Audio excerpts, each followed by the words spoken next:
이것은 지금까지 기록된 가장 잔혹한 돈 버는 계략 중 하나다. 함정에 빠진 사람은 돈을 내줄 뿐만 아니라 자신을 파멸시킨 사람에게 오히려 감사하기까지 한다. 그리고 더 무서운 사실은 오늘날 실제 삶에서도 많은 사람들이 스스로 이 함정 속에 들어가 있다는 걸 전혀 깨닫지 못한다는 것이다.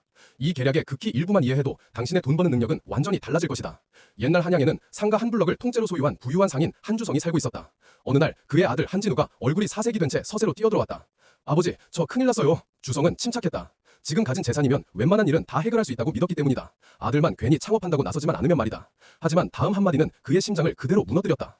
저 도박하다가 제 목숨까지 걸고 졌어요. 알고 보니 진우는 심각한 도박 중독이었고 바보같이 자기 목숨을 걸고 한판 승부에 뛰어든 것이다. 아들을 살리기 위해 절망 속으로 뛰어든 아버지. 주성은 금은보화를 챙겨 중구의 비밀 도박장으로 달려가 아들을 구하려 했다. 하지만 그들은 차갑게 말했다. 얼마를 가져와도 목숨은 못 바꾼다. 궁지에 몰린 그는 현감 서도연을 찾아가 재산 전부를 내놓을 테니 아들을 살려달라고 애원했다. 기묘하게도 서 현감은 돈을 받지 않았고 대신 직접 해결해주겠다고 나섰다. 주성은 무릎을 꿇고 눈물을 흘리며 감사했다. 3일 뒤 공청이 열렸다.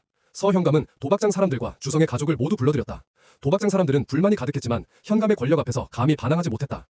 그들은 조건을 내걸었다. 한양의 그 상가 전부를 진우의 목숨과 바꾸겠다. 주성은 고개를 떨구며 수락했다. 하지만 흐느끼며 애원했다. 조상 대대로 내려온 집만은 남겨주십시오. 그마저 없으면 우리는 길바닥에 나앉아야 합니다. 도박장 측은 거절하려 했지만 서 현감이 책상을 쾅 내리치며 소리쳤다. 상가 전체를 가져갔으면 됐지 어디서 욕심을 부리느냐. 도박장 사람들은 겁을 먹고 결국 조건을 받아들였다. 문서가 작성되었고 주성은 서 현감에게 또 한 번 고개 숙여 감사했다. 마치 자신의 은인이라도 되는 듯이.